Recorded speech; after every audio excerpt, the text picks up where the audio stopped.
Hello guys, so for today's video, yan, pupunta tayo doon sa ilog, sa Common River. So ayan, naglalakad po kami papunta doon sa Salog, sa Common River po. So, yung iba, sabi nila is Kanaway River daw po. Kasi nasa boundary po siya ng Barangay Common, Tabaco City at Kanaway Malilipot Albay. So ayan, yan po yung daanan pupunta doon sa Common River. So ayan, tumatakbo si James Clyde.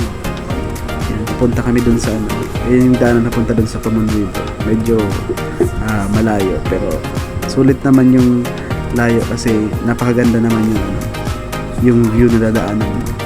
So ayan, may mga palayan sa paligid at medyo mabato lang talaga yung daanan papunta dun sa Common River.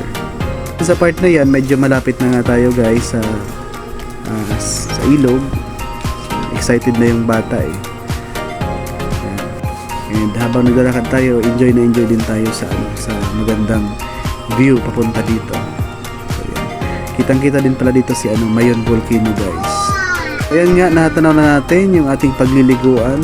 So nakarating na nga tayo dito sa Common River. Na pala dito mga mga nipa hut o mga kubo-kubo na maliliit. So may 100 pesos lang na bayad dyan guys. Kahit hindi kayo gumamit dyan, pwede naman kayo pumesto na lang sa may mga malilim na part. So ayan, nag-umpisa na nga mag-swimming sila Mami at sina Buboy.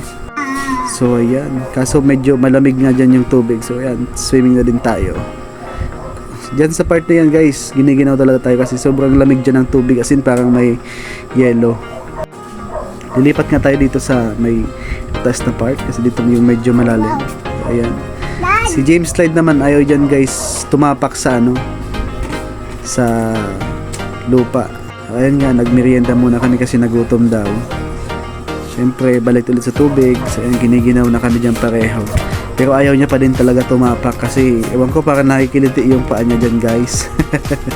Even nga ibaba mo talaga guys, nakaangat pa talaga yung paa niya dyan. So yan, kaya hindi siya talaga bumibitiw sa akin. Super kami nag-enjoy dito guys kasi sobrang lamig ng tubig. Sobrang presko talaga.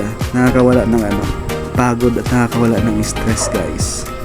So yan, pag may mga oras talaga tayo, mas magandang pumunta tayo sa mga ganitong lugar. Siyempre hindi mawawala yung kabayo.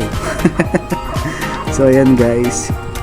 So thank you very much for watching and please like and follow my page. Thank you.